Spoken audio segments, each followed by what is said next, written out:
नमस्कार दोस्तों। हमारे पिछले वीडियो में मैंने आपको जैसे बताया था कि रिस्क किसी भी बिजनेस में स्टेबिलिटी और रिस्क क्या होता है, कैसे होता है। रिस्क के लिए एक और फैक्टर वर्क करता है क्या कि बिजनेस का कंट्रोल किसके हाथ में है। ये भी एक बहुत बड़ा इम्पोर्टेंट फैक्टर होता है। जैसे तीन चीज़ें होती हैं, तीन मैंने आपको तीन तरीके बताए कोई भी बिजनेस करने के। एक हम जाते हैं प्रोप्राइटर पे, दूसरा जाते हैं पार्टनर पे, तीसरा जाते हैं हम कॉरपोरेट पे। तो सबसे पहली चीज़ ये हमें समझने की होती है कि जो हमारा बिजनेस का कंट्रोल होता है, ये कंट्रोल ऐसा होता है कि प्रोप्राइटर जो होता है आइदर इट इज सोलो और ज्वाइंट। सोलो और ज्वाइंट कुछ भी होता है, इसमें हमें केवल एक ही आदमी की परमिशन चाहिए और एक ही व्यक्ति का कंट्रोल रहता है। ठीक है। दूसरी चीज आ जाती है हमारी इसमें पार्टनरशिप। पार्टनरशिप में इक्वली दोनों लोग वर्क करते हैं, इक्वली दोनों लोग वर्क करते हैं, इक्वली दोनों लोग समझते हैं, और दोनों का बिजनेस जो है, डिसीजन मेकिंग जो होता है, कंट्रोल जो होता है, दोनों का 50-50 होता है। तो इसमें भी बहुत ज़्यादा झंझट नहीं होते हैं किसी भी बिजनेस को रन करने के लिए। लेकिन अगर हम बात करें कॉरपोरेट लेवल की, तो कॉरपोरेट लेवल में सीधा सीधा सा एक सिस्टम होता है कि मैंने आपको बताया था, यहाँ पे मिनिमम 2 मैक्सिमम 200 डायरेक्टर्स होते हैं। ये डायरेक्टर जो होते हैं ये मिलके एक कमेटी बनाते हैं, ठीक है ना, जिसको हम बोलते हैं बोर्ड ऑफ डायरेक्टर्स। ये सब मिलके एक व्यक्ति को चुनते हैं जिसको हम बोलते हैं मैनेजिंग डायरेक्टर। मैनेजिंग डायरेक्टर जो होता है वो डिसीजन मेकिंग अथॉरिटी होता है, लेकिन वो सिंगल किसी भी तरह से डिसीजन को सिंगली नहीं ले सकता।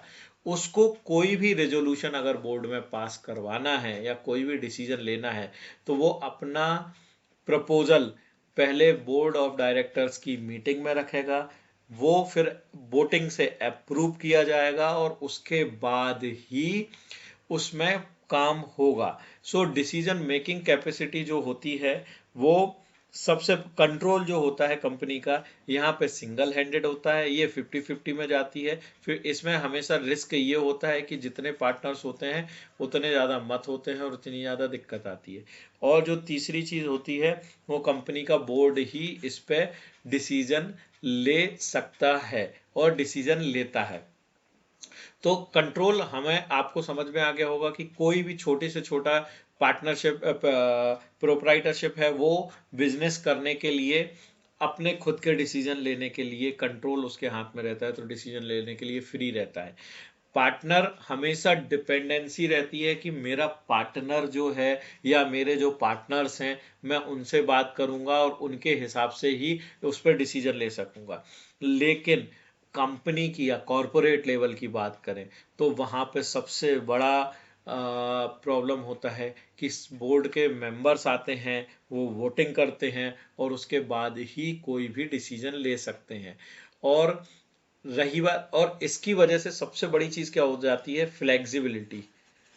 Flexibility of any decision.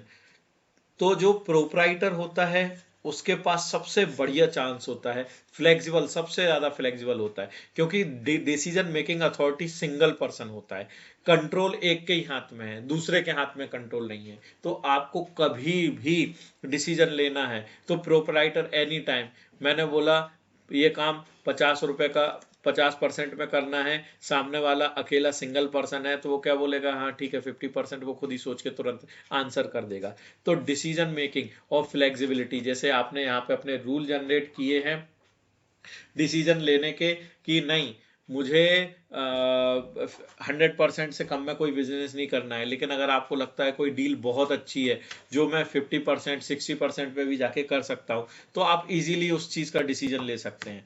लेकिन पार्टनर और कॉरपोरेट लेवल पे थोड़ा सा मुश्किल होता है। पार्टनर में क्या होता है, फ्लेक्सिबिलिटी होती तो है लेकिन बहुत ज़्यादा नहीं होती है। फ्लेक्सिबिलिटी तभी आती है जब दोनों पार्टनर या दसों पार्टनर की जो सोच है वो एक जैसी हो, सबके सब एक जैसा सोचते हैं, या एक पार्टनर दूसरे को कन्वेंस कर ले या बाकी के पार्टनरों को कन्वेंस कर ले कि ये काम हमें करना चाहिए, इसमें हमें प्रॉफिट होता है, तो फ्लेक्सिबिलिटी भी यहाँ पे इंक्रीज हो जाती है। लेकिन कॉर्पोरेट लेवल पे फ्लेक्सिबिलिटी बिल्कुल नहीं होता, सबसे ज्यादा रिजिड, सबसे ज्यादा टफ अगर कोई स्ट्रक्चर होता है तो वो कॉर्पोरेट का स्ट्रक्चर होता है। क्यों?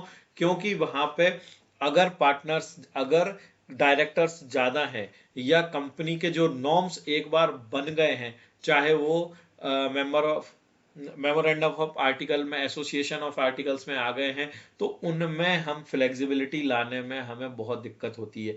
तो सबसे ज्यादा रिजिड अगर कुछ होता है तो वो होता है कॉर्पोरेट। अगर आप किसी कंपनी में कोई भी रिक्वेस्ट डालते हैं तो वो एक चैनल के थ्रू होता है, क्योंकि वो अपने किसी भी नॉर्म्स को बाईपास नहीं कर सकते हैं। सो डिसीजन मेकिंग अथॉरिटी और फ्लेक्सिबिलिटी डायरेक्टली डिपेंड करती है नेचर ऑफ बिजनेस पे। तो जब भी हम अपना डिसीजन बनाए कि हमें ये एक पर्टिकुलर टाइप का बिजनेस करना है, तो उसमें हमें ये चीजें भी ध्यान रखनी चाहिए कि हमें किस तरह का बिजनेस करना है। अभी के लिए इतना ही। नमस्कार दोस्तों।